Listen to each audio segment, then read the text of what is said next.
আমাকে ট্রেনে ঘুমন্ত অবস্থায় দেওর এসে প্রেমের প্রস্তাব দিল। কলেজের বন্ধুর বিয়েতে আমরা সবাই গিয়েছিলাম।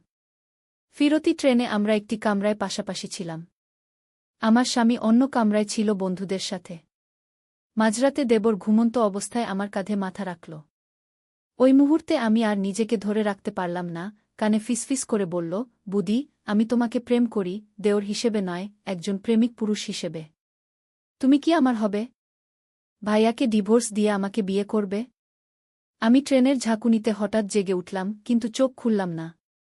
আমার মাথা অজয়ের কাঁধে, তার ফিসফিসানি আমার কানে বাজছিল। প্রথমে ভাবলাম স্বপ্ন দেখছি, কিন্তু অজয়ের হাতের স্পর্শ আমার চুলে অনুভব করে বুঝলাম এটা বাস্তব। আমার হৃদস্পন্দন বেড়ে গেল, কিন্তু আমি নড়াচড়া করলাম না। অজয়, আমার দেওর, আমাকে বিয়ের প্রস্তাব দিচ্ছে। এটা কি সম্ভব? আমি স্তব্ধ হয়ে শুনছিলাম তার কথা। আমি জানি তুমি ঘুমিয়ে আছো, বুদি, সে ফিসফিস করে বলতে লাগল। তাই সাহস পাচ্ছি এসব বলার। জাগ্রত অবস্থায় কখনো বলতে পারতাম না গি। আমি ভান করে নড়াচড়া করলাম, যেন ঘুমের মধ্যে। অজয় দ্রুত নিজেকে সামলে নিল। পরদিন সকালে আমি অজয়ের মুখোমুখি হওয়ার সাহস পাচ্ছিলাম না। সে কি সত্যিই আমাকে ভালোবাসে, নাকি ওটা ছিল শুধু রাতের একটা মুহূর্তের উচ্ছ্বাস? ঘুম ভালো হয়েছিল, বুদি? অজয় জিজ্ঞাসা করল সকালের চা নিয়ে এসে। হ্যাঁ, আমি মাথা নিচু করে বললাম, তার চোখের দিকে তাকাতে পারছিলাম না। অনেকক্ষণ আমার কাঁধে মাথা রেখে ঘুমিয়েছিলে, সে বলল। কিছু স্বপ্ন দেখেছিলে? আমার বুক ধড়ফড় করতে লাগল। সে কি জানতে চাইছে আমি তার কথা শুনেছি কিনা? এই গল্পটি সম্পূর্ণ শুনলে আপনাদের পানি অটোমেটিক বের হয়ে যাবে, সো যত দ্রুত সম্ভব হাতের কাছে টিস্যু নিয়ে বসে পড়ো। বিছানার চাদর যেন নষ্ট না হয় সেটা সম্পূর্ণ খেয়াল রাখার অনুরোধ জানিয়ে গল্পটি এখন শুরু করব। তার আগে সর্বশেষ অনুরোধ, দয়া করে এমন পানি বের করার গল্প নিয়মিত শুনতে আমাদের চ্যানেলটি সকলেই সাবস্ক্রাইব করুন। ধন্যবাদ। হ্যালো বন্ধুরা, আমার নাম ঈশিতা সেন। আমার বয়স ৪২ বছর। আমার স্বামীর নাম অভিজিৎ সেন, বয়স ৪৫ বছর। আমাদের ২ সন্তান, রোহন আর জয়া। রোহন ১৯ বছর বয়সী, কলেজে পড়ে। জয়া ১২ বছর বয়সী, স্কুলে যায়। আমাদের ছিল একটি সাধারণ জীবন। অভিজিৎ একটি বড় কোম্পানিতে কাজ করে, আমি একটি স্কুলে শিক্ষিকা। আমাদের পরিবারটি খুব সাধারণ, শান্তিময়, অন্তত সেটাই ভেবেছিলাম আমি, যতক্ষণ না সেই রাতের ট্রেনের ঘটনাটি ঘটেছিল। মনে আছে, সেদিন আমরা অভিজিতর কলেজের বন্ধু রাজের বিয়ে থেকে ফিরছিলাম। বিয়েটা ছিল দার্জিলিংয়ে, সুতরাং আমরা শিলিগুড়ি থেকে কলকাতা ফেরার জন্য ট্রেন ধরেছিলাম। আমার দেবর অজয় আমাদের সাথেই ছিল। সে বিষয়ে আমি একটু বলি। অজয় অভিজিতর ছোট ভাই, বয়সে মাত্র ৫ বছরের তফাত। একটি বিজ্ঞাপন সংস্থায় কাজ করে, অবিবাহিত, অত্যন্ত আকর্ষণীয় এবং চোখস। রাতের ট্রেনের সেই ঘটনার পর আমি দিনের পর দিন অজয়ের সাথে মুখোমুখি হওয়া এড়িয়ে চলেছিলাম। কিন্তু সেদিন পরিস্থিতি আমাকে এমন এক জটিল অবস্থার মধ্যে ফেলে দিল, যা আমার জীবনকে সম্পূর্ণ বদলে দিয়েছিল। বিকেলবেলা আমি স্কুল থেকে ফিরেছি। বাড়িতে কেউ নেই। অভিজিৎ অফিসে, বাচ্চারা তাদের নিজ নিজ কাজে ব্যস্ত। আমি চা বানাচ্ছিলাম, তখনই দরজায় কড়া নাড়ার শব্দ হল। খুলে দেখি অজয় দাঁড়িয়ে আছে, হাতে একটা ফাইল। বুদি, একটা জরুরি কাগজ দিতে এসেছি। দাদা কি বাড়িতে আছে? সে জিজ্ঞাসা করল। না, অভিজিৎ অফিসে। কাগজটা আমাকে দিয়ে যাও। আমি দিয়ে দেব, আমি বললাম, চোখের দৃষ্টি পুরোপুরি এড়িয়ে। আসলে বুদি, এটা আমার নতুন স্টার্টআপের কাগজপত্র। দাদার সিগনেচার দরকার। আমি কি ভিতরে বসে অপেক্ষা করতে পারি? আমি ইতস্তত করলাম। কিন্তু তাকে না করার কোনো যুক্তিসঙ্গত কারণ ছিল না আমার কাছে। আসো, আমি বললাম। চা খাবে? হ্যাঁ, দাও। আমরা বসার ঘরে বসলাম। চায়ে চুমুক দিয়ে অজয় বলল, বুদি, সেদিন ট্রেনে যা বলেছিলাম গু। আমার হৃৎপিণ্ড যেন থেমে গেল।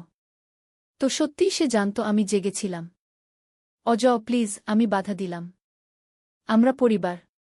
এসব কথাই। আমি জানি সে আমার কথা কেটে বলল।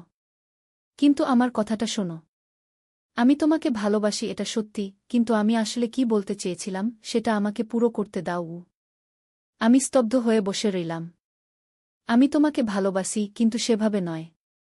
আমি তোমাকে ভালোবাসি কারণ তুমি আমার ভাবির চেয়েও বেশি, তুমি আমার বন্ধু। সে থামল, গলা পরিষ্কার করল। আমার একটা সমস্যা আছে, এবং আমি জানি শুধু তুমিই আমাকে সাহায্য করতে পারবে গু। আমি বিস্ময়ে তার দিকে তাকালাম। কি সমস্যা? আমার জীবন বিপদে, সে ফিসফিস করে বলল। সেদিন অজয় আমাকে যা বলল তা শুনে আমি বিশ্বাস করতে পারছিলাম না। অজয় একটি বড় ষড়যন্ত্রের মধ্যে জড়িয়ে পড়েছে, যার কারণে তার জীবন বিপন্ন। তার বিজ্ঞাপন সংস্থায় সে কিছু গোপন নথি দেখতে পেয়েছে, যা প্রমাণ করে তার বস দেশের কয়েকটি বড় রাজনৈতিক দলের সাথে যোগসাজশে টাকা সাদা করছে।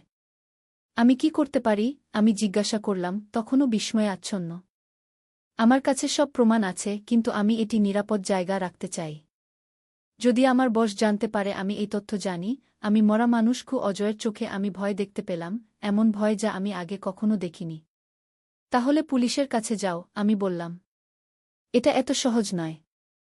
রাজনীতি এবং পুলিশ সবাই এতে জড়িত। আমাকে নিরাপদ জায়গায় যেতে হবে এবং প্রমাণগুলি সুরক্ষিত রাখতে হবে। আমি চাইছি তুমি আমাকে সাহায্য করো গু। আমি? কেন আমি? কারণ তুমি একমাত্র ব্যক্তি যাকে আমি বিশ্বাস করি। দাদাকে এই ব্যাপারে জড়াতে চাই না, তার পরিবার আছে, তোমরা আছো। কিন্তু আমি একা এটা করতে পারব না গি। আমি গভীরভাবে চিন্তা করলাম। অজয়ের চোখে আমি সত্যিকারের ভয় দেখেছিলাম। তার গল্প হয়তো অবিশ্বাস্য শোনাচ্ছিল, কিন্তু তার ভয় ছিল বাস্তব। ঠিক আছে, আমি শেষ পর্যন্ত বললাম। আমি তোমাকে সাহায্য করব। কিন্তু আমাদের একটা পরিকল্পনা দরকার গু। অজয় স্বস্তির নিঃশ্বাস ফেলল। ধন্যবাদ, বুদি। আমি জানতাম তুমি আমাকে সাহায্য করবে গু। সেই রাতে আমরা পরিকল্পনা করলাম। অজয়ের কাছে সব প্রমাণ ডিজিটাল ফরম্যাটে ছিল, ইমেইল, ট্রান্সফার রেকর্ড, বস এবং রাজনীতিবিদদের মধ্যে কথোপকথনের অডিও রেকর্ডিং। আমরা সিদ্ধান্ত নিলাম যে অজয় এই প্রমাণগুলি আমাকে দেবে, আমি সেগুলি সুরক্ষিত রাখব। তারপর অজয় কিছুদিনের জন্য অদৃশ্য হয়ে যাবে, একটি নিরাপদ জায়গায়, যতক্ষণ না সে স্থির করতে পারে এই তথ্য নিয়ে কি করবে। পরের দিন অজয় আমাকে একটি পেন ড্রাইভ দিল। এতে সব কিছু আছে। এটি সুরক্ষিত রাখো। আর আমার সাথে যোগাযোগ করার চেষ্টা করো না। আমি যখন নিরাপদ হব তখন তোমার সাথে যোগাযোগ করব। আমি মাথা নাড়লাম। তুমি সাবধানে থেকো গু। অজয় যাওয়ার পর আমি পেনড্রাইভটি খুললাম। আমি যা দেখলাম তা আমাকে হতবাক করে দিল। সেখানে ছিল অজয়ের বসের এবং কয়েকজন উচ্চপদস্থ রাজনীতিবিদের মধ্যে ইমেইল, টাকা লেনদেনের রেকর্ড এবং কথোপকথনের অডিও রেকর্ডিং। তারা কোটি কোটি টাকার কালো টাকা সাদা করার ষড়যন্ত্র করছিল। সেই রাতে আমি ঘুমাতে পারিনি। আমি এক বিশাল বিপদের মধ্যে পড়ে গেছি। আমি কি করব? আমি কি এটা অভিজিৎকে বলব? কিন্তু তাহলে তাকেও বিপদে ফেলা হবে। অজয় ঠিকই বলেছিল, এটা আমাদের পরিবারকে বিপদে ফেলতে পারে। পরের কয়েকদিন আমি ভীষণ উৎকণ্ঠায় কাটালাম। অজয়ের কোনো খবর ছিল না। আমি ভেবেছিলাম সে হয়তো কোনো নিরাপদ জায়গায় আছে। কিন্তু তারপর তৃতীয় দিনের সকালে আমি খবরের কাগজে একটা খবর দেখলাম যা আমাকে ভয়ে কাঁপিয়ে দিল, বিজ্ঞাপন সংস্থার কর্মচারীর রহস্যময় মৃত্যু গো। খবরে বলা হয়েছিল অজয় সেন, একটি প্রখ্যাত বিজ্ঞাপন সংস্থার কর্মচারী, তার অ্যাপার্টমেন্টে মৃত পাওয়া গেছে। পুলিশ বলছে এটি আত্মহত্যা, কিন্তু আমি জানতাম এটা খুন। অজয়কে নীরব করা হয়েছে। আমি পেনড্রাইভটি নিয়ে কি করব ভেবে পাচ্ছিলাম না। এখন আমি জানতাম যে এই তথ্য আমাকেও বিপদে ফেলতে পারে। কিন্তু অজয়ের মৃত্যু নিষ্ফল যেতে দিতে পারি না। আমি ন্যায়বিচার চাই। আমি সিদ্ধান্ত নিলাম একজন সাংবাদিককে যোগাযোগ করব, এমন একজন যিনি সৎ এবং সাহসী। আমার কলেজের এক পুরনো বন্ধু নীলিমা একটি বড় সংবাদপত্রে কাজ করত। আমি তাকে ফোন করলাম এবং একটি গোপন জায়গায় দেখা করার ব্যবস্থা করলাম। কাফেতে দেখা করার সময় আমি নীলিমাকে সবকিছু বললাম। আমি তাকে পেনড্রাইভটি দেখালাম, কিন্তু দিলাম না। এটা বিশাল খবর, নীলিমা বলল, চোখ বড় করে। কিন্তু এটা খুবই বিপজ্জনক। তুমি নিশ্চিত যে তুমি এটা প্রকাশ করতে চাও? হ্যাঁ, আমি দৃঢ়তার সাথে বললাম। অজয়ের মৃত্যু বৃথা যেতে দিতে পারি না। কিন্তু আমার পরিবারকে সুরক্ষিত রাখতে হবে গে। আমি বুঝতে পারছি। আমি এটা নিয়ে কাজ করব, কিন্তু তোমার নাম কোথাও উল্লেখ করব না। আমাদের সূত্র গোপন থাকবে গি। সেদিন রাতে আমি অভিজিৎকে সবকিছু বললাম। আমি আর এটা লুকিয়ে রাখতে পারছিলাম না। তিনি প্রথমে বিশ্বাস করতে চাননি, তারপর রেগে গেলেন আমি তাকে আগে বলিনি বলে। কিন্তু শেষ পর্যন্ত তিনি আমার সিদ্ধান্তকে সমর্থন করলেন। তুমি সঠিক কাজ করেছ, তিনি বললেন। কিন্তু আমাদের সাবধান থাকতে হবে। আমাদের পরিবারকে বিপদে ফেলতে পারি না গি। পরের কয়েক সপ্তাহ আমরা উৎকণ্ঠার মধ্যে কাটালাম। তারপর একদিন আমি একটি বড় প্রচ্ছদ গল্প দেখলাম সংবাদপত্রে। বড় টাকা সাদা করার ষড়যন্ত্র উন্মোচিত, রাজনীতিবিদ এবং কর্পোরেট জগতের শীর্ষ ব্যক্তিরা জড়িত। নীলিমা তার কাজ ভালভাবেই করেছিল। গল্পটি দেশজুড়ে আলোড়ন সৃষ্টি করল। অজয়ের বস এবং বেশ কয়েকজন উচ্চপদস্থ রাজনীতিবিদকে গ্রেফতার করা হল। এই ঘটনার পরে অজয়ের মৃত্যুর ঘটনার তদন্ত পুনরায় শুরু হল এবং এটা খুন বলে প্রমাণিত হল। কিন্তু সবকিছু ভালো হয়ে যায়নি। অজয়ের বসের সহযোগীরা এখনও বাইরে ছিল এবং তারা জানত কেউ তাদের ফাঁসিয়েছে। আমাদের পরিবার হুমকির মুখে ছিল। একদিন আমি স্কুল থেকে ফিরে দেখলাম আমাদের বাড়ি লণ্ডভণ্ড হয়ে আছে। কেউ ঢুকেছিল এবং সবকিছু তছনছ করে দিয়েছিল। আমার হৃদয় ধড়ফড় করে উঠল। আমি দ্রুত রোহন এবং জায়ার স্কুলে ফোন করলাম। তারা ঠিক ছিল। তারপর আমি অভিজিৎকে ফোন করলাম। আমরা আর এখানে থাকতে পারি না, অভিজিৎ বললেন যখন তিনি বাড়ি ফিরলেন এবং অবস্থা দেখলেন। আমাদের যেতে হবে গু। সেই রাতেই আমরা যা কিছু গুরুত্বপূর্ণ ছিল নিয়ে বাড়ি ছেড়ে চলে গেলাম। আমরা একটি শহরতলিতে আমার বোনের বাড়িতে গেলাম, যার অস্তিত্ব সম্পর্কে খুব কম লোক জানত। কয়েক সপ্তাহ পরে আমরা খবর পেলাম যে অজয়ের বসের সাথে জড়িত সবাইকে গ্রেফতার করা হয়েছে। তদন্ত আরও গভীরে গিয়েছিল এবং আরও অনেক লোক ধরা পড়েছিল। আমরা স্বস্তির নিঃশ্বাস ফেললাম। আজ 1 বছর পরে আমরা একটি নতুন শহরে বাস করি, নতুন পরিচয় নিয়ে। এখনও আমরা পুরোপুরি নিরাপদ বোধ করি না, কিন্তু অন্তত আমরা জানি অজয়ের মৃত্যু বৃথা যায়নি। তার সাহস এবং ত্যাগের জন্য একটি বিশাল দুর্নীতির চক্র ভেঙে গেছে। আমি প্রায়ই সেই রাতের ট্রেনের কথা ভাবি, যখন সবকিছু শুরু হয়েছিল। আমি ভাবি অজয়ের কথা, যে নিজের জীবন দিয়েছিল সত্য প্রকাশ করার জন্য। এবং আমি ভাবি আমাদের পরিবারের কথা, যা এই ঘটনার পরে আরও বেশি শক্তিশালী হয়েছে। আমাদের নতুন জীবন সহজ নয়। প্রতিদিন আমরা নতুন চ্যালেঞ্জের মুখোমুখি হই। অভিজিৎকে ছোট একটি চাকরি নিতে হয়েছে, আমাকে নতুন স্কুলে যোগ দিতে হয়েছে। বাচ্চারা নতুন জায়গায় মানিয়ে নিতে সময় নিয়েছে। কিন্তু সবচেয়ে কঠিন হল সব সময় পেছনে তাকানো, সবসময় সতর্ক থাকা। গত মাসে আমরা জানতে পারলাম যে অজয়ের বস এবং তার সহযোগীদের মামলা শেষ হয়েছে। তারা দীর্ঘ কারাদণ্ডে দণ্ডিত হয়েছে। এটা আমাদের কিছুটা আশ্বস্ত করেছে, কিন্তু আমরা জানি যে এই ধরনের লোকেদের বাইরেও প্রভাব আছে। এখানে এই ছোট্ট শহরে আমরা নতুন জীবন শুরু করেছি। রোহন কলেজে ভালো করছে, জয়া নতুন বন্ধু পেয়েছে। অভিজিৎ এবং আমি একসাথে কঠিন পরিস্থিতির মোকাবেলা করছি। আমাদের মধ্যে বন্ধন আরও গভীর হয়েছে। কিছুদিন আগে আমি একটি চিঠি পেলাম। নীলিমা পাঠিয়েছিল। সে লিখেছিল যে তার জন্য একটি বিশেষ সাংবাদিকতা পুরস্কার ঘোষণা করা হয়েছে অজয়ের মামলা নিয়ে তার অনুসন্ধানের জন্য। চিঠিতে সে আমাকে ধন্যবাদ জানিয়েছিল, যদিও আমার নাম কোথাও উল্লেখ ছিল না। আমি জানি না আমাদের জীবন কখনো আবার স্বাভাবিক হবে কিনা। আমি জানি না আমরা কতদিন এভাবে লুকিয়ে থাকব।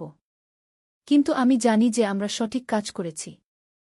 আমি জানি অজয়ের সাহসের কারণে একটি বড় দুর্নীতি প্রকাশিত হয়েছে। এবং যদিও তাকে তার জীবন দিতে হয়েছিল, তার ত্যাগ বৃথা যায়নি। আজ আমি আমার ডায়েরি লিখছি এক নতুন জায়গায় বসে, আমাদের ছোট্ট বাড়ির বারান্দায়, পাহাড়ের দিকে তাকিয়ে। এটা দার্জিলিংয়ের মতো সুন্দর নয়, কিন্তু এখানে একটি নতুন শুরু আছে। একটি নতুন জীবন। আমি জানি না ভবিষ্যতে কি আছে। কিন্তু আমি জানি আমরা এটা একসাথে মোকাবেলা করব। অজয়ের ত্যাগের কথা মনে রেখে সত্যের জন্য লড়াই করে যাব। এখানে আমি বুঝতে পেরেছি যে সাহস শুধু বিপদের মুখে দাঁড়ানো নয়, বরং সঠিক কাজ করার জন্য সবকিছু ত্যাগ করতে পারা। অজয় আমাদের সেই শিক্ষাই দিয়ে গেছে। আমার গল্প হয়তো ভয়ঙ্কর, কিন্তু এটি সাহস, সত্য এবং ন্যায়ের গল্প। এবং আমি চাই এই গল্প বলা হোক, যাতে অজয়ের ত্যাগ কখনো ভুলে না যাওয়া হয়। এই ছিল আমার গল্প, রাতের ট্রেনে শুরু হওয়া এক ভয়ঙ্কর এবং অবিশ্বাস্য অভিযান, যা আমাদের জীবন চিরতরে বদলে দিয়েছে। নদীর ধারে এক গ্রাম। প্রথম অধ্যায়, শুরুর কথা। পদ্মা নদীর ধারে ছোট্ট একটা গ্রাম, নামটা হল কুসুমপুর। এই গ্রামে বাস করত একটা ছেলে, তার নাম রাকিব। রাকিবের বয়স মাত্র 22 বছর। লেখাপড়ায় ভালো ছিল সে, কিন্তু টাকার অভাবে ঢাকা বিশ্ববিদ্যালয়ে ভর্তি পরীক্ষা দিতে পারেনি। এখন গ্রামের স্কুলে পড়ায়। মাসে বেতন পায় 10,000 টাকা। রাকিবের বাবা মারা গেছেন 3 বছর আগে। মা আছেন, ছোট্ট একটা বোন আছে, নাম মিথিলা। মিথিলার বয়স 15, এইচএসসি পরীক্ষা দেবে আগামী বছর। রাকিবের স্বপ্ন ছিল মিথিলাকে ডাক্তার বানাবে। কিন্তু স্বপ্ন আর বাস্তবের মধ্যে অনেক দূরত্ব। শীতের সকাল, কুয়াশায় ঢাকা গ্রাম। রাকিব স্কুলে যাওয়ার জন্য তৈরি হচ্ছে। মা খাবার দিয়েছে একটা টিফিন বক্সে, ভাত আর ডিম ভাজি। রাকিব সাইকেল নিয়ে বেরিয়ে পড়ল। স্কুল ৫ কিলোমিটার দূরে। পথে যেতে যেতে রাকিব ভাবছিল তার জীবনের কথা। এই গ্রামে আর কতদিন থাকবে? ঢাকায় গিয়ে কিছু করা যায় কি না? কিন্তু মা আর মিথিলাকে রেখে কিভাবে যাবে?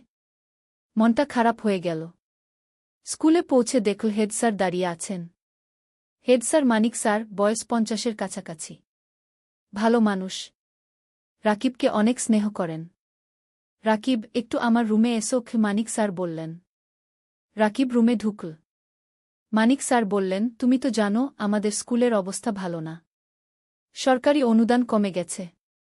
আমরা হয়তো তোমার বেতন আর বাড়াতে পারব না। রাকিবের মনটা ভেঙে গেল। কিন্তু সে কিছু বলল না। শুধু মাথা নেড়ে বলল, বুঝতে পারছি স্যার। তবে একটা খবর আছে, মানিক স্যার বললেন। শুনেছি জেলা শহরে একটা এনজিও শিক্ষক খুঁজছে। বেতন ভালো, ১৫,০০০ টাকা। তুমি চাইলে আবেদন করতে পারো। রাকিব একটু ভাবল। জেলা শহর মানে প্রায় ৩০ কিলোমিটার দূরে। রোজ যাওয়া আসা করা মুশকিল। থাকতে হবে সেখানে। স্যার, আমি ভেবে দেখি। রাকিব বলল। ক্লাস শুরু হল। রাকিব বাচ্চাদের বাংলা পড়াচ্ছে। ছোট্ট ছোট্ট মুখ, সবাই মন দিয়ে শুনছে। রাকিব ভাবল, এই বাচ্চাদের ছেড়ে কিভাবে যাবে? স্কুল ছুটির পর রাকিব বাড়ি ফিরল। মা রান্না করছে। মিথিলা পড়াশোনা করছে। রাকিব মাকে বলল এনজিওর কথা। মা চুপ করে রইল কিছুক্ষণ। তারপর বলল, ভাই, তুমি যা ভালো মনে করো তাই করো। আমরা সামলে নেব। কিন্তু রাকিব দেখল মায়ের চোখে পানি।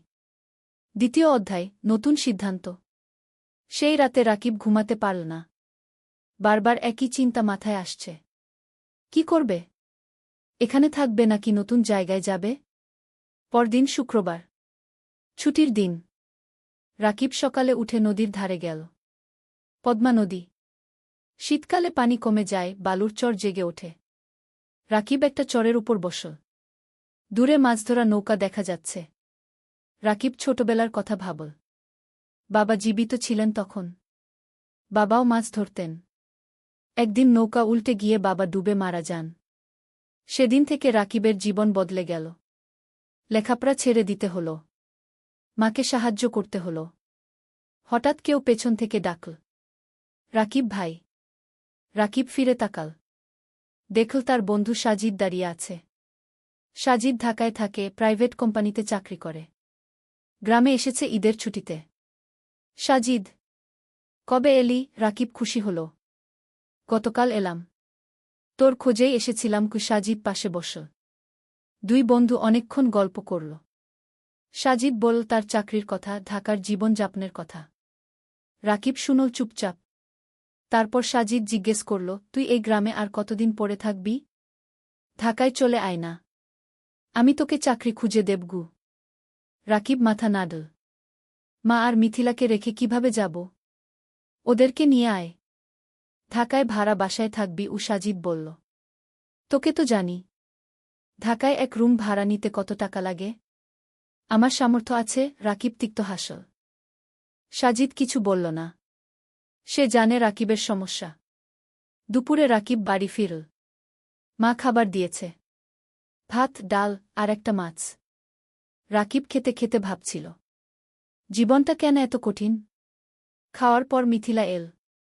ভাইয়া, আমার পরীক্ষার ফি দিতে হবে। ৫,০০০ টাকা। রাকিবের মাথায় হাত। এই মাসে বেতন পাবে ১০,০০০ টাকা। তার মধ্যে বাড়ি ভাড়া ৩,০০০, মায়ের ওষুধ ২,০০০, খরচপাতি ৩,০০০। পরীক্ষার ফি দেবে কোথা থেকে? চিন্তা করিস না, ব্যবস্থা হবে কি? রাকিব বলল। কিন্তু ব্যবস্থা হবে কিভাবে? রাকিব জানে না। সেই রাতে রাকিব মনস্থির করল। সে জেলা শহরে এনজিওর চাকরির জন্য আবেদন করবে। ১৫,০০০ টাকা হলে অনেক কিছু করা যাবে। তৃতীয় অধ্যায়, নতুন পথ। সোমবার সকালে রাকিব জেলা শহরে গেল। এনজিওর অফিস খুঁজে পেল। একটা ৩ তলা বিল্ডিং। ভেতরে ঢুকে নাম লিখল রিসেপশনে। কিছুক্ষণ পর ডাক পড়ল। একটা রুমে ঢুকল রাকিব। দেখল একজন ভদ্রমহিলা বসে আছেন। বয়স 40-এর কাছাকাছি। হাসি মুখ। বসুন। আপনার নাম? মহিলা জিজ্ঞেস করলেন। রাকিব। রাকিব হোসেন। আপনার সার্টিফিকেট? রাকিব ব্যাগ থেকে সার্টিফিকেট বের করে দিল। মহিলা দেখলেন। আপনি গ্রামে পড়ান? মহিলা জিজ্ঞেস করলেন। জি ইমাম। 3 বছর ধরে। ভালো। আমরা গ্রামের স্কুলে কাজ করি। আপনার অভিজ্ঞতা কাজে লাগবে। মহিলা আরও কিছু প্রশ্ন করলেন। রাকিব উত্তর দিল। তারপর মহিলা বললেন, ঠিক আছে, আমরা আপনাকে জানাব। 1 সপ্তাহের মধ্যে ফোন করব। রাকিব বের হয়ে এল। মনটা একটু হালকা লাগল। হয়তো চাকরি হবে। কিন্তু সমস্যা হলো অন্য জায়গা। রাকিব গ্রামে ফিরে দেখল মা অসুস্থ হয়ে পড়েছে। জ্বর হয়েছে। ডাক্তার ডেকে আনতে হল। ডাক্তার ওষুধ লিখে দিল। ওষুধের দাম 1000 টাকা। রাকিবের পকেটে 5 টাকা ছিল। বাকি 5 টাকা ধার করতে হল পাশের বাড়ির কাকার কাছে। মা শুয়ে শুয়ে বলল, ভাই তুমি জেলা শহরে চাকরি নিও না, আমরা এখানে থাকি।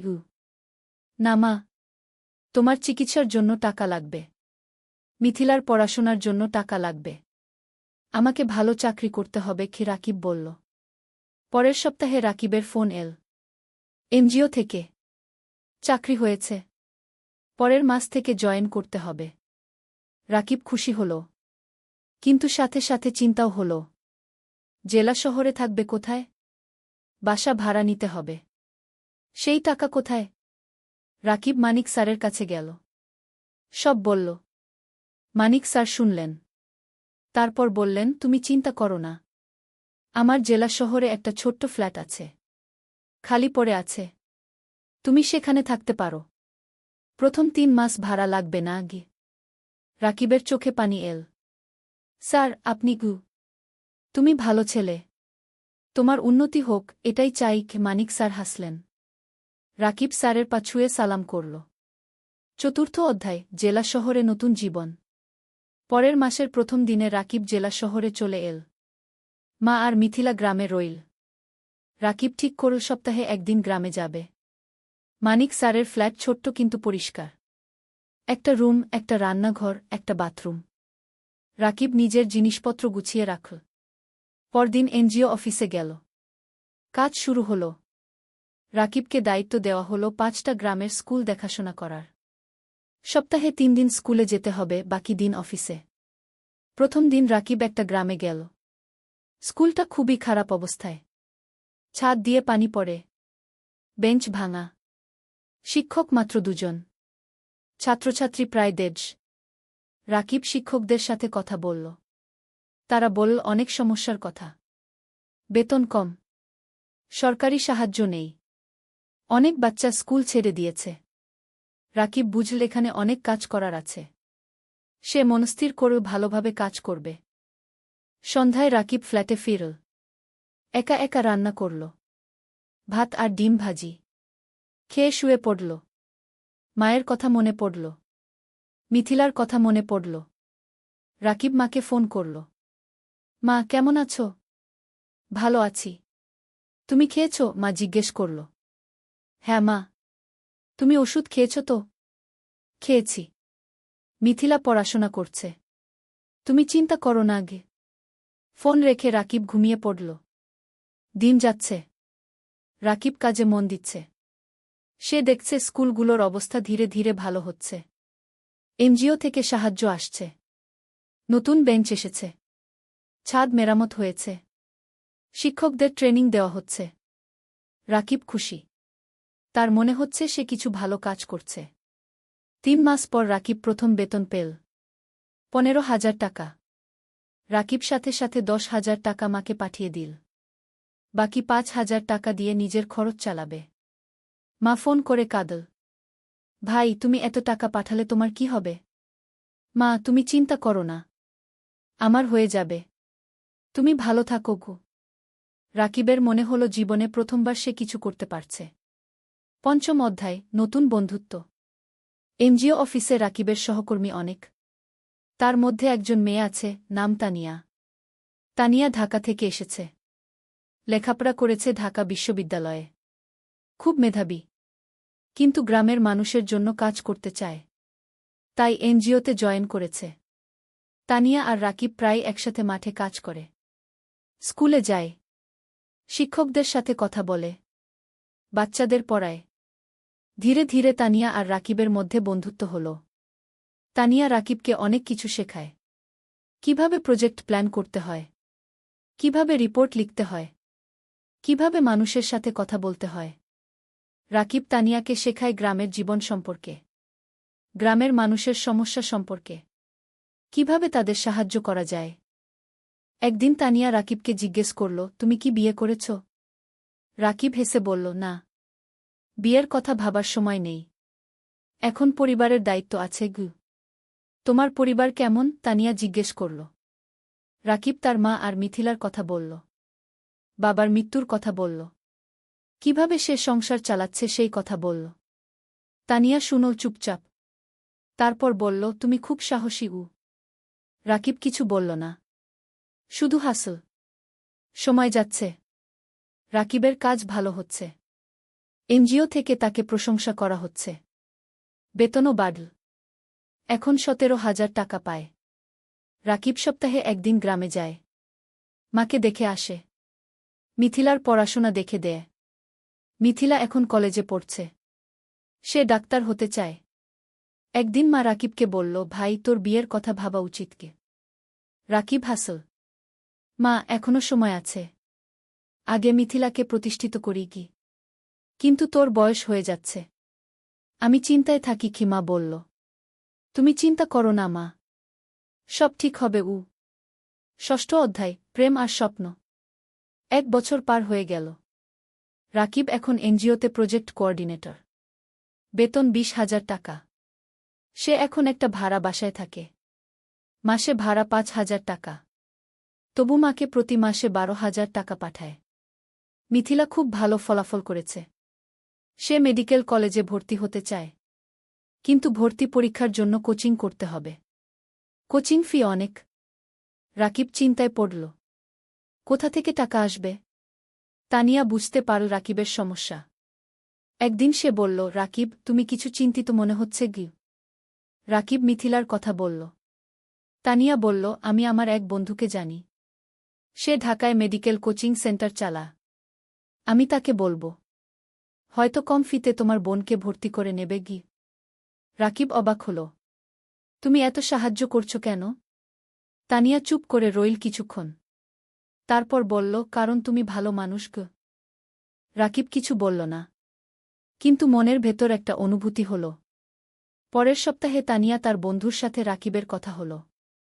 বন্ধু রাজি হল মিথিলাকে অর্ধেক ফিতে ভর্তি করতে। রাকিব খুশিতে আত্মহারা। সে তানিয়াকে ধন্যবাদ দিল বারবার। তানিয়া হেসে বলল, ধন্যবাদ না, একটা ট্রিট দাও। রাকিব তানিয়াকে নিয়ে গেল একটা রেস্টুরেন্টে। দুজন একসাথে খাবার খেল। অনেক গল্প করল। হাসল। খাওয়ার পর বাইরে বের হয়ে তানিয়া বলল, রাকিব, আমি তোমাকে একটা কথা বলতে চাই। বলো। তানিয়া একটু থেমে বলল, আমি তোমাকে ভালোবাসি। রাকিব স্তব্ধ হয়ে গেল। কি বলবে বুঝতে পারল না।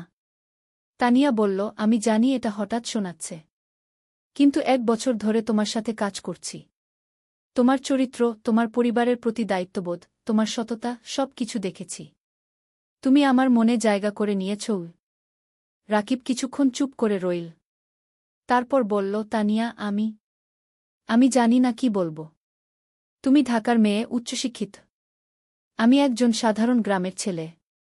আমার পরিবার গরিব। আমার অনেক দায়িত্ব আছে। তানিয়া রাকিবের হাত ধরল। এগুলো আমার কাছে কোনো সমস্যা নয়। আমি তোমাকে চাই, তোমার টাকা বা স্ট্যাটাস নয়। রাকিবের চোখে পানি এল। তানিয়া, আমি তোমাকে কিছু দিতে পারব না। তুমি আমাকে ভালোবাসা দিতে পারবে। সততা দিতে পারবে। এটাই যথেষ্ট। রাকিব তানিয়ার দিকে তাকাল। তারপর বলল, আমিও তোমাকে ভালোবাসি। কিন্তু ভয় পাচ্ছি। কিসের ভয়? তানিয়া জিজ্ঞেস করল। ভয় পাচ্ছি তোমার পরিবার রাজি হবে না। ভয় পাচ্ছি আমি তোমাকে সুখী করতে পারব না গি। তানিয়া হাসল। আমার পরিবার আমাকে বিশ্বাস করে। আমি যদি খুশি থাকি তারা খুশি থাকবে। আর তুমি আমাকে সুখী করতে পারবে কিনা সেটা সময় বলবে। আমরা একসাথে চেষ্টা করব। সেই রাতে রাকিব ঘুমাতে পারল না। সারারাত তানিয়ার কথা ভাবল। জীবনে প্রথমবার কেউ তাকে এভাবে ভালোবাসল। সপ্তম অধ্যায়, বাধা আর চ্যালেঞ্জ। পরের সপ্তাহে রাকিব গ্রামে গেল। মাকে সব কথা বলল। তানিয়ার কথা, প্রেমের কথা। মা শুনল চুপচাপ। তারপর বলল, মেয়ে কেমন? খুব ভালো মা। তুমি তাকে দেখলে পছন্দ করবে গি?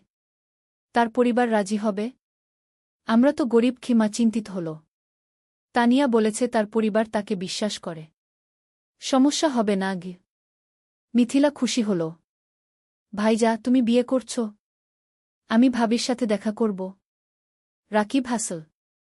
হ্যাঁ রে, তোকে নিয়ে যাব ঢাকায়। কিন্তু সমস্যা এল অন্য দিক থেকে। তানিয়া তার বাবা মাকে রাকিবের কথা বলল। প্রথমে তারা খুশি হল। কিন্তু যখন জানো রাকিব একজন এনজিও কর্মী, বেতন মাত্র 20,000 টাকা, তখন তারা আপত্তি করল। তানিয়ার বাবা বললেন, তানিয়া, তুমি ঢাকা বিশ্ববিদ্যালয় থেকে পাস করেছ। তুমি একজন ভালো চাকরিজীবী ছেলে পাবে। এই ছেলে তোমাকে কি দেবে? তানিয়া বলল, বাবা, আমি টাকার জন্য বিয়ে করছি না। আমি রাকিবকে ভালোবাসি। ভালোবাসা দিয়ে সংসার চলে না কি? তানিয়ার মা বললেন। বাবা, মা, রাকিব খুব সৎ এবং পরিশ্রমী। সে তার পরিবারের জন্য অনেক কষ্ট করছে। এরকম মানুষ এখন কমই আছে কি? তানিয়া বোঝানোর চেষ্টা করল। আমরা সময় চাই। আমরা ছেলেটাকে দেখতে চাই কি? তানিয়ার বাবা বললেন। তানিয়া রাকিবকে ফোন করে সব বলল। রাকিব শুনল। তারপর বলল, আমি জানতাম এটা হবে গু। তুমি হাল ছেড়ে দিও না। আমি তাদের বোঝাব। তানিয়া বলল। পরের মাসে রাকিব ঢাকায় গেল। তানিয়ার বাবা মার সাথে দেখা করল। তারা রাকিবকে অনেক প্রশ্ন করল। রাকিব সব সততার সাথে উত্তর দিল। তানিয়ার বাবা বললেন, তুমি তোমার ভবিষ্যৎ নিয়ে কি ভাবছ? তুমি সারা জীবন এনজিওতে থাকবে? রাকিব বলল, আঙ্কেল, আমি স্বপ্ন দেখি একদিন নিজের একটা স্কুল করব। গ্রামের গরিব ছেলে মেয়েদের বিনামূল্যে পড়াব। এটা আমার লক্ষ্য। তানিয়ার বাবা অবাক হলেন। তুমি কি জানো একটা স্কুল খুলতে কত টাকা লাগে? জানি আঙ্কেল। কিন্তু আমি বিশ্বাস করি যদি সততার সাথে চেষ্টা করি, একদিন সফল হব। তানিয়ার বাবা কিছু বললেন না। কিন্তু রাকিবের চোখে যে আগুন দেখলেন সেটা তাকে ভাবিয়ে তুলল। সেই রাতে তানিয়ার বাবা মা আলোচনা করলেন। তারপর তারা রাজি হলেন।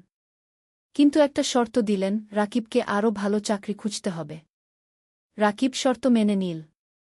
অষ্টম অধ্যায়, নতুন সুযোগ। বিয়ের প্রস্তুতি শুরু হল। কিন্তু রাকিব চিন্তায় ছিল। বিয়েতে অনেক খরচ হবে। সেই টাকা কোথায়? তানিয়া বলল, আমরা সিম্পল বিয়ে করব। বেশি খরচ করব না আগে। কিন্তু তানিয়ার পরিবার বড় বিয়ে চায়। অনেক আত্মীয় স্বজন আছে। রাকিব টেনশনে ছিল। তখন মানিক স্যার তাকে ডাকলেন। স্যার বললেন, রাকিব, আমি শুনেছি তোমার বিয়ে হবে। আমি তোমাকে একটা উপহার দিতে চাই। স্যার একটা খাম দিলেন। খামে ছিল 50,000 টাকা। রাকিবের চোখ বড় হয়ে গেল।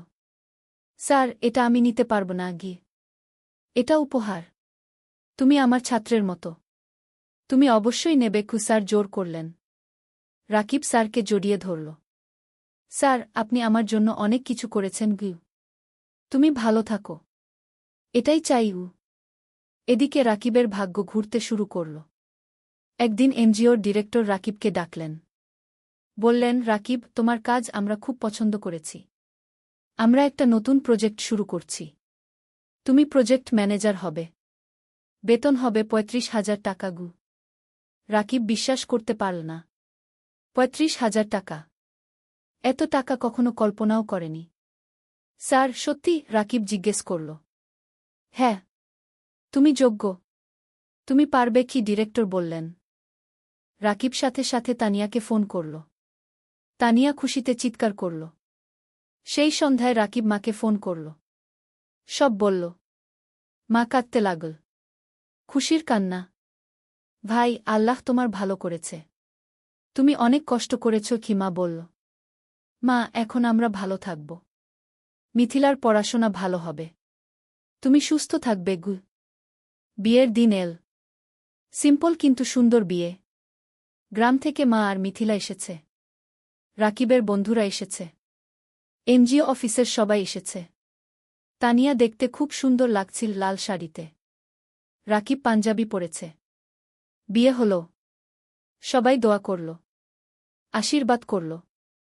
রাকিব আর তানিয়া নতুন জীবন শুরু করল। নবম অধ্যায়, স্বপ্ন পূরণের পথে। বিয়ের পর রাকিব আর তানিয়া জেলা শহরে একটা বড় ফ্ল্যাট ভাড়া নিল। 2 বেডরুমের। তারা ঠিক করল মা আর মিথিলাকে নিয়ে আসবে। মা প্রথমে রাজি হল না। বলল, তোমরা নতুন বিয়ে করেছ, আমরা গেলে তোমাদের সমস্যা হবে গি। তানিয়া নিজে গ্রামে গেল। মাকে বলল, মা, আপনি আমার মা। আপনি না থাকলে আমার সংসার অসম্পূর্ণ। মা তানিয়াকে জড়িয়ে ধরল। মা, তুমি খুব ভালো। মা আর মিথিলা জেলা শহরে চলে এল। এখন তারা সবাই একসাথে থাকে। মিথিলা ঢাকায় কোচিং করছে। সে খুব মন দিয়ে পড়ছে। তার লক্ষ্য মেডিকেল কলেজে চান্স পাওয়া। রাকিব নতুন প্রজেক্টে কাজ শুরু করেছে। প্রজেক্টটা খুব বড়। 15টা গ্রামে কাজ করতে হবে। স্কুল, স্বাস্থ্যকেন্দ্র, নারী উন্নয়ন, সব ধরনের কাজ। রাকিব খুব ব্যস্ত হয়ে গেল। সকাল থেকে রাত পর্যন্ত কাজ। কিন্তু সে খুশি। কারণ সে মানুষের উপকার করছে। তানিয়াও কাজ করছে। সেও একটা প্রজেক্টে আছে। তাদের দুজনের মিলে এখন বেতন 55,000 টাকা। এত টাকা রাকিব কখনো কল্পনা করেনি। এখন তারা স্বাচ্ছন্দ্যে আছে। মায়ের ভালো চিকিৎসা হচ্ছে। মিথিলার পড়াশোনা ভালো হচ্ছে। রাকিব কিছু টাকা সেভিংসও করছে। একদিন রাকিব তানিয়াকে বলল, তুমি জানো, আমার স্বপ্ন ছিল একটা স্কুল করা গিয়ে। হ্যাঁ, মনে আছে। তুমি এখনও সেই স্বপ্ন দেখো? তানিয়া জিজ্ঞেস করল। হ্যাঁ, আমি ভাবছি আমরা যদি কিছু টাকা সেভ করি, তাহলে হয়তো একদিন একটা ছোট্ট স্কুল খুলতে পারব। তানিয়া হাসল। চলো, আমরা একসাথে এই স্বপ্ন পূরণ করব। দুজনে মিলে প্ল্যান করতে লাগল। কিভাবে টাকা জমাবে? কোথায় স্কুল খুলবে? কিভাবে চালাবে? 1 বছর পর মিথিলা মেডিকেল ভর্তি পরীক্ষা দিল। রেজাল্ট আসল। সে চান্স পেয়েছে সরকারি মেডিকেল কলেজে। পুরো পরিবার খুশিতে আত্মহারা। মা কাঁদল। রাকিব মিথিলাকে জড়িয়ে ধরল। তানিয়া মিষ্টি বিতরণ করল। ভাইয়া, এটা তোমার জন্য। তুমি আমার জন্য সব ত্যাগ করেছ। মিথিলা কাঁদতে কাঁদতে বলল। না রে, এটা তোর নিজের যোগ্যতা। তুই মন দিয়ে পড়েছিস। রাকিব বলল। সেই রাতে রাকিব ছাদে দাঁড়িয়ে আকাশের দিকে তাকাল। তার মনে পড়ল বাবার কথা। বাবা বেঁচে থাকলে কত খুশি হতেন। তানিয়া এসে পাশে দাঁড়াল। কি ভাবছ? বাবার কথা ভাবছি। সেই গরিব দিনগুলোর কথা ভাবছি। আজ আমরা এত দূর এসেছি। হ্যাঁ, আর এটা শুধু শুরু। আমাদের আরও অনেক পথ যেতে হবে। তানিয়া বলল। 10ম অধ্যায়, চূড়ান্ত স্বপ্ন। 3 বছর পার হয়ে গেল। রাকিব এখন এনজিওর সিনিয়র প্রজেক্ট ম্যানেজার। বেতন 50,000 টাকা। Tania project coordinator. বেতন 40,000 টাকা। মিথিলা এখন মেডিকেল কলেজের 3য় বর্ষে। সে খুব ভালো পড়ছে। তার লক্ষ্য একজন ভালো ডাক্তার হওয়া এবং গ্রামের মানুষের সেবা করা। মা এখন সুস্থ। তার মুখে হাসি ফিরে এসেছে। রাকিব আর তানিয়া এই 3 বছরে প্রায় 10 লক্ষ টাকা সেভ করেছে। এখন তারা ঠিক করেছে স্বপ্নের স্কুল খুলবে। রাকিব গ্রামে গিয়ে একটা জমি কিনল। 2 বিঘা জমি। সেখানে স্কুল করবে। তারা ব্যাংক থেকে লোন নিল। আরও 5 লক্ষ টাকা। মোট 15 লক্ষ টাকা দিয়ে স্কুল তৈরি করা শুরু হল। মানিক স্যার অনেক সাহায্য করলেন। তিনি স্কুলের ডিজাইন করে দিলেন। শিক্ষক খুঁজে দিলেন। 6 মাস পর স্কুল তৈরি হল। নাম দেওয়া হল আলোর পাঠশালা। স্লোগান, শিক্ষাই আলো, শিক্ষাই মুক্তি। স্কুলে গরিব পরিবারের বাচ্চারা বিনামূল্যে পড়বে। ধনী পরিবারের বাচ্চারা কম ফিতে পড়বে। এই ফি দিয়ে স্কুল চলবে। স্কুল খোলার দিন গ্রামের সব মানুষ এল। জেলা প্রশাসক এলেন উদ্বোধন করতে। মানিক স্যার, এনজিওর ডিরেক্টর, সবাই এলেন। রাকিব মাইকে দাঁড়িয়ে বলল, আমি একসময় খুব গরিব ছিলাম। লেখাপড়া করতে পারিনি ঠিকমতো। কিন্তু আমি হাল ছাড়িনি। আজ আমি এই স্কুল করলাম যাতে গ্রামের কোনো বাচ্চাকে টাকার অভাবে লেখাপড়া ছাড়তে না হয়। সবাই হাততালি দিল। তানিয়া বলল, এই স্কুল শুধু আমার স্বামীর স্বপ্ন নয়, আমার স্বপ্ন। আমরা চাই এই গ্রামের প্রতিটা বাচ্চা শিক্ষিত হোক। আবার হাততালি। স্কুল চালু হল। প্রথম দিন ৫০ জন বাচ্চা ভর্তি হল। দ্বিতীয় মাসে ১০০, তৃতীয় মাসে ২০। রাকিব আর তানিয়া সপ্তাহে ৩ দিন স্কুলে যায়। বাচ্চাদের পড়ায়, শিক্ষকদের ট্রেনিং দেয়া, স্কুল দেখাশোনা করে। মিথিলা ছুটির দিনে স্কুলে এসে বাচ্চাদের স্বাস্থ্য চেক আপ করে। বিনামূল্যে মা রান্না করে বাচ্চাদের খাওয়ায়। অনেক বাচ্চা গরিব পরিবার থেকে আসে। তারা দুপুরে খায় না। মা তাদের খাওয়ায়। ২ বছর পর স্কুলে ৫ বাচ্চা পড়ছে। ১০ জন শিক্ষক আছে। স্কুল ভালোভাবে চলছে। জেলার মধ্যে কি আলোর পাঠশালা কি একটা আদর্শ স্কুল হিসেবে পরিচিতি পেয়েছে। একাদশ অধ্যায়, জীবনের পূর্ণতা। ৫ বছর পর। রাকিবের বয়স এখন ৩৩। তানিয়ার বয়স ৩১। তাদের একটা মেয়ে হয়েছে। নাম রাখা হয়েছে অনন্যা। অনন্যার বয়স ২ বছর। মিথিলা এখন ডাক্তার। সে একটা সরকারি হাসপাতালে কাজ করছে। সে গ্রামের মানুষের বিনামূল্যে সেবা দেয়া। মা সুস্থ এবং খুশি। তার নাতনি অনন্যাকে নিয়ে সময় কাটায়। আলোর পাঠশালা কি এখন জেলার সেরা স্কুলগুলোর একটা। এখানে ১,০০০ বাচ্চা পড়ছে। ২০ জন শিক্ষক আছে। স্কুলের রেজাল্ট খুব ভালো। রাকিব আর তানিয়া এখন আর এনজিওতে কাজ করে না। তারা পুরোপুরি স্কুলেই সময় দেয়া। তারা আরও ২টো স্কুল খোলার পরিকল্পনা করছে। একদিন রাকিব স্কুলের ছাদে দাঁড়িয়ে আছে। তানিয়া এসে পাশে দাঁড়াল। হাতে চায়ের কাপ। কি ভাবছ? তানিয়া জিজ্ঞেস করল। ভাবছি আমাদের যাত্রার কথা। ৮ বছর আগে আমি একজন গরিব স্কুল শিক্ষক ছিলাম। আজ আমার নিজের স্কুল আছে। ১,০০০ বাচ্চা পড়ছে গু। হ্যাঁ, আমরা অনেক দূর এসেছি। কিন্তু আরও অনেক পথ বাকি, তানিয়া বলল।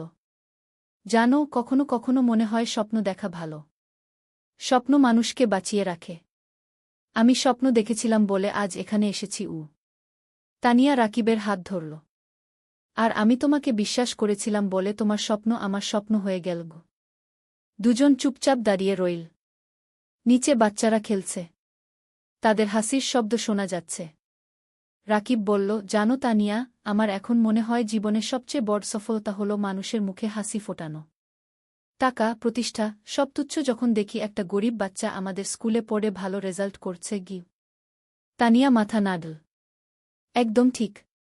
তুমি জানো, গত সপ্তাহে সেই রহিম নামের ছেলেটা এসেছিল, যে ৩ বছর আগে আমাদের স্কুলে ভর্তি হয়েছিল? হ্যাঁ, মনে আছে।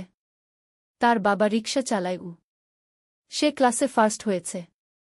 তার বাবা এসে আমার পা ছুঁয়ে কাঁদছিল। বলছিল, আপনারা না থাকলে আমার ছেলে লেখাপড়া শিখতে পারত না। রাকিবের চোখ ভিজে গেল। এই মুহূর্তগুলোর জন্যই আমরা কাজ করি। হঠাৎ অনন্যা দৌড়ে এল। বাবা, বাবা, দেখো আমি কি এঁকেছি। রাকিব মেয়েকে কোলে তুলে নিল। অনন্যা একটা ছবি দেখাল। একটা স্কুল, সামনে অনেক বাচ্চা। এটা কি? রাকিব জিজ্ঞেস করল। এটা আমাদের স্কুল। দাদু বলেছে তুমি এই স্কুল বানিয়েছ। অনন্যা বলল। রাকিব মেয়ের কপালে চুমু খেল। হ্যাঁ রে, একদিন তুইও বড় হয়ে ভালো কিছু করবি।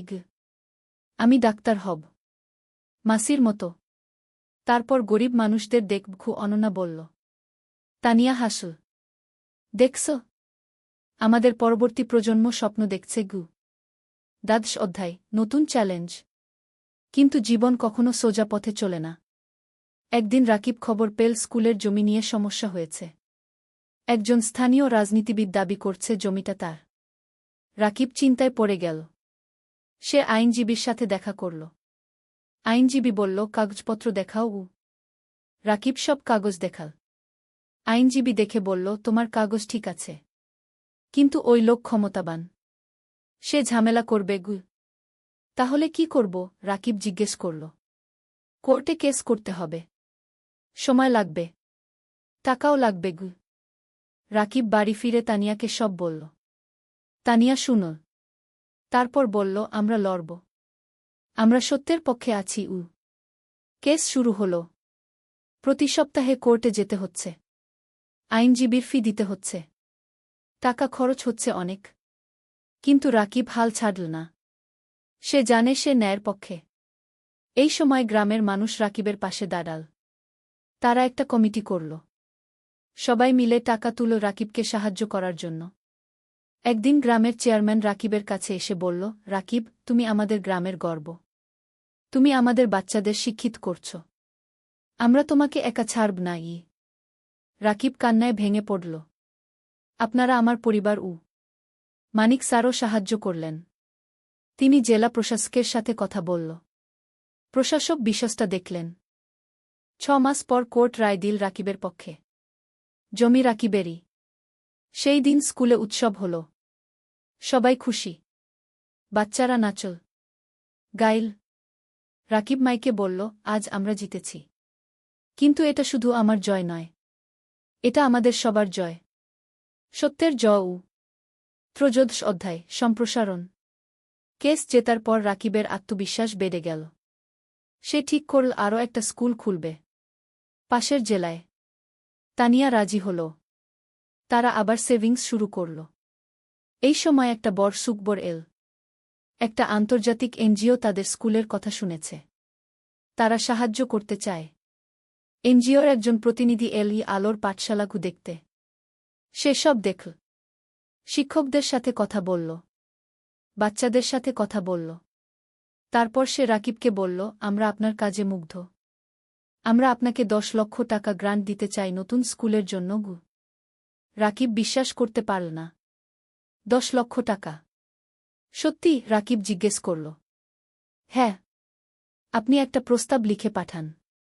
আমরা অনুমোদন করব। রাকিব আর তানিয়া রাত দিন পরিশ্রম করে প্রস্তাব লিখল। পাঠিয়ে দিল। 1 মাস পর অনুমোদন এল। 10 লক্ষ টাকা। রাকিব পাশের জেলায় জমি কিনল। নতুন স্কুল তৈরি শুরু হল। এবার আরও বড় স্কুল। আরও ভালো সুবিধা। মিথিলা বলল, ভাইজা, নতুন স্কুলে একটা হেলথ ক্লিনিক বানাও। আমি সপ্তাহে একদিন এসে বাচ্চাদের দেখব। চমৎকার আইডিয়া, রাকিব বলল। নতুন স্কুলে একটা হেলথ ক্লিনিকও তৈরি হল। মিথিলা আর তার 2 জন সহকর্মী ডাক্তার সেখানে বিনামূল্যে সেবা দেয়া। নতুন স্কুলের নাম দেওয়া হল আলোর পাঠশালা, দুগ। এখানেও গরিব বাচ্চারা বিনামূল্যে পড়ে। 1 বছরে দ্বিতীয় স্কুলেও 5 বাচ্চা ভর্তি হল। রাকিবের স্বপ্ন আরও বড় হল। সে ভাবল জেলার প্রতিটা গ্রামে একটা করে স্কুল করবে। চতুর্দশ অধ্যায়, পুরস্কার। 3 বছর পর। রাকিব এখন 40 বছরের। তার 5টা আলোর পাঠশালাগু আছে। 5টা জেলায়। প্রায় 3000 বাচ্চা পড়ছে। 2 শিক্ষক কাজ করছে। একদিন রাকিব একটা ফোন পেল। ঢাকা থেকে। শিক্ষা মন্ত্রণালয় থেকে। আপনি রাকিব হোসেন? ফোনে একজন জিজ্ঞেস করল। জিউ। আপনাকে জানাতে পেরে আনন্দিত যে আপনার নাম জাতীয় শিক্ষা পুরস্কারের জন্য নির্বাচিত হয়েছে। আপনি গ্রামীণ শিক্ষায় অসামান্য অবদান রেখেছেন। রাকিব স্তব্ধ হয়ে গেল। জাতীয় পুরস্কার? সত্যি? রাকিব জিজ্ঞেস করল। হ্যাঁ। আগামী মাসে ঢাকায় অনুষ্ঠান হবে। মাননীয় প্রধানমন্ত্রী পুরস্কার দেবেন। রাকিব ফোন রেখে তানিয়াকে জড়িয়ে ধরল। তান, আমরা জাতীয় পুরস্কার পেয়েছি। তানিয়া কাঁদতে লাগল। খুশির কান্না। তুমি পেরেছ। তুমি সত্যিই পেরেছ। মা খবর শুনে কাঁদল। ভাই, তোর বাবা বেঁচে থাকলে কত খুশি হতো। মিথিলা বলল, ভাইজা, তুমি আমার হিরো। অনন্যা, এখন 7 বছর, বলল, বাবা, তুমি সবচেয়ে ভালো বাবা। পুরস্কারের দিন। ঢাকা, বঙ্গভবন। রাকিব স্যুট পরেছে। তানিয়া শাড়ি পরেছে। মা, মিথিলা, অনন্যা সবাই গেছে। মানিক স্যারও গেছে। তিনি রাকিবকে বললেন, আমি গর্বিত তোমার শিক্ষক ছিলাম। অনুষ্ঠানে অনেক মানুষ। রাকিবের নাম ডাকা হল। সে মঞ্চে উঠল। প্রধানমন্ত্রী তাকে পুরস্কার দিলেন। একটা ক্রেস্ট, একটা সার্টিফিকেট আর 5 লক্ষ টাকা। রাকিব মাইকে দাঁড়িয়ে বলল, আমি একজন সাধারণ গ্রামের ছেলে। আমার বাবা রিকশা চালাতেন। আমি গরিব পরিবার থেকে এসেছি। কিন্তু আমি স্বপ্ন দেখতে ছাড়িনি। আজ আমি এখানে দাঁড়িয়ে বলতে পারি যে কেউ পারে যদি সে চেষ্টা করে পুরো হল হাততালিতে মুখরিত হল। এই পুরস্কার শুধু আমার নয়। এটা আমার স্ত্রী তানিয়ার, আমার মায়ের, আমার বোন মিথিলার, আমার গুরু মানিক স্যারের, আর আমার সেই সব বাচ্চাদের যারা আলোর পাঠশালায় পড়ছে আবার হাততালি। অনুষ্ঠান শেষ হল। সবাই বাড়ি ফিরল। সেই রাতে রাকিব ব্যালকনিতে দাঁড়িয়ে আকাশের দিকে তাকাল। তার মনে পড়ল সেই দিনের কথা যখন সে পদ্মা নদীর ধারে বসে ভাবছিল জীবন দিয়ে কি করবে।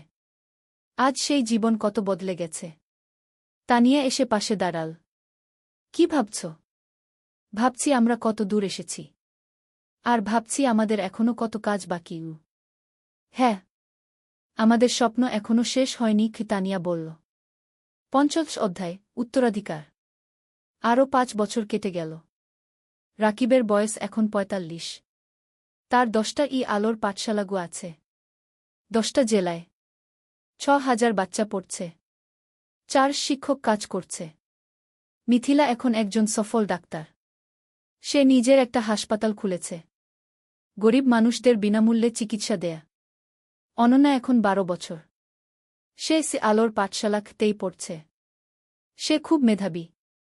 তার স্বপ্ন শিক্ষক হওয়া। বাবার মতো। মা এখন অনেক বয়স্ক। কিন্তু সুস্থ। সে নাতিনাতনীদের নিয়ে সময় কাটায়। হ্যাঁ, রাকিবের এখন ২ সন্তান। অনন্যার পরে একটা ছেলে হয়েছে। নাম অনির্বাণ। বয়স ৫ বছর। রাকিব এখন একটা বড় শিক্ষা প্রতিষ্ঠানের প্রতিষ্ঠাতা। তার কাজের স্বীকৃতি সারা দেশে। বিদেশ থেকেও মানুষ আসে তার স্কুল দেখতে। কিন্তু রাকিব এখনও সেই সাধারণ মানুষই আছে। সে নিজে স্কুলে যায়। বাচ্চাদের পড়ায়। তাদের সাথে খেলে।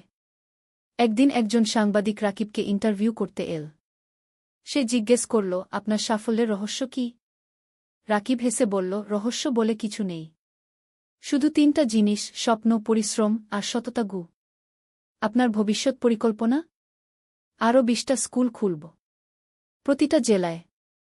যাতে কোনো বাচ্চা শিক্ষা থেকে বঞ্চিত না হয়। আপনি কি রাজনীতিতে আসবেন? অনেকে বলছে আপনি দেশের জন্য অনেক করতে পারবেন। রাকিব মাথা নাড়ল। না, আমি শিক্ষক থাকতে চাই। রাজনীতি আমার জায়গা নয়। সাংবাদিক আরও অনেক প্রশ্ন করল। রাকিব উত্তর দিল।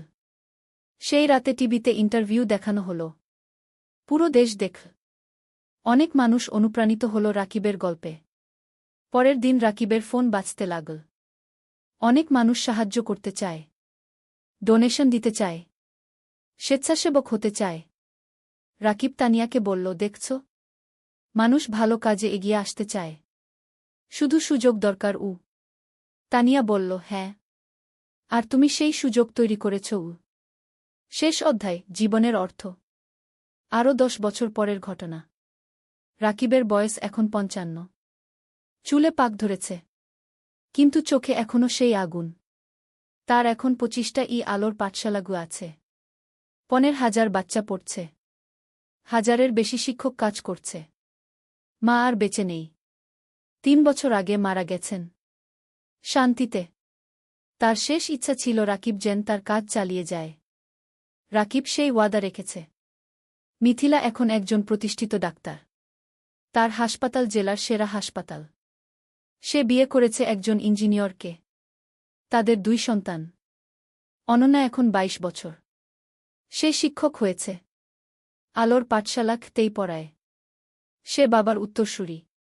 অনির্বাণ এখন ১৫ বছর। সে মেডিকেলে পড়তে চায়। মাসির মতো ডাক্তার হতে চায়। রাকিব এখন অনেক কম সময় অফিসে থাকে। বেশিরভাগ সময় বাচ্চাদের সাথে থাকে। গল্প বলে। গান শেখায়। জীবনের পাঠ দেয়। একদিন একটা বাচ্চা রাকিবকে জিজ্ঞেস করল, স্যার, আপনি এত কিছু করলেন কেন? আপনি তো ব্যবসা করে ধনী হতে পারতেন। রাকিব হাসল। বাবা, টাকা দিয়ে সব কিছু কেনা যায় না। আমি যখন দেখি তুমি ভালো রেজাল্ট করেছ, তখন যে আনন্দ পাই সেটা কোনো টাকায় কেনা যায় না। তাহলে জীবনের অর্থ কি স্যার? বাচ্চাটা জিজ্ঞেস করল। রাকিব একটু ভাবল। তারপর বলল, জীবনের অর্থ হল অন্যের জীবনে আলো জ্বালানো। যদি তুমি একজন মানুষকেও সাহায্য করতে পারো তাহলে তোমার জীবন সার্থক। বাচ্চাটা মাথা নাড়ল। আমিও আপনার মতো হতে চাই স্যার। রাকিব বাচ্চাটার মাথায় হাত বুলিয়ে দিল। তুমি আমার চেয়ে আরও ভালো হবে গি। সেই সন্ধ্যায় রাকিব আর তানিয়া তাদের বাড়ির ছাদে বসে আছে। সূর্য অস্ত যাচ্ছে। আকাশ লাল কুমলা রঙে রাঙানো। তানিয়া বলল, তুমি জানো, যখন প্রথম তোমাকে দেখেছিলাম তখন জানতাম না তুমি এত দূর যাবে গু। রাকিব হাসল। আমিও জানতাম না, কিন্তু তোমাকে পেয়েছিলাম বলে সম্ভব হয়েছে গি। না, তুমি পেরেছ তোমার ইচ্ছাশক্তি আর কঠোর পরিশ্রমের কারণে। আমি শুধু সাথে ছিলাম গু। তুমি শুধু সাথে ছিলে না, তুমি আমার শক্তি ছিলে, আমার অনুপ্রেরণা ছিলে গু। দুজন চুপচাপ বসে রইল। নিচে কি আলোর পাঠশালা গু দেখা যাচ্ছে। বাচ্চারা খেলছে। রাকিব বলল, জানো তানিয়া, আমি এখন শান্তিতে আছি। আমার মনে হয় আমি আমার জীবন দিয়ে কিছু অর্থবহ করতে পেরেছি গু। তুমি পেরেছ। তুমি হাজারো জীবন বদলে দিয়েছ গি, তানিয়া বলল। হঠাৎ অনন্যা এল। বাবা, মা, খাবার তৈরি। রাকিব উঠে দাঁড়াল। চলো। তিনজন একসাথে নিচে নামল। পরিবার একসাথে বসে খাবার খেল, হাসল, গল্প করল। রাতে শোয়ার আগে রাকিব জানালার পাশে দাঁড়িয়ে বাইরে তাকাল। দূরে তারা জ্বলছে। রাকিব মনে মনে ভাবল, জীবন একটা যাত্রা, কখনো কঠিন, কখনো সহজ। কিন্তু যদি তুমি স্বপ্ন দেখো, যদি তুমি পরিশ্রম করো, যদি তুমি সৎ থাকো, তাহলে তুমি অবশ্যই সফল হবে। আর সবচেয়ে বড় সফলতা হলো যখন তুমি অন্যের জীবনে আলো জ্বালাতে পারো। রাকিব হাসল। তারপর বিছানায় শুয়ে পড়ল। গভীর ঘুমে তলিয়ে গেল। শান্তির ঘুম, পরিতৃপ্তির ঘুম। কারণ সে জানে তার জীবন সার্থক হয়েছে, তার স্বপ্ন পূরণ হয়েছে। আর এটাই জীবনের সবচেয়ে বড় পাওয়া।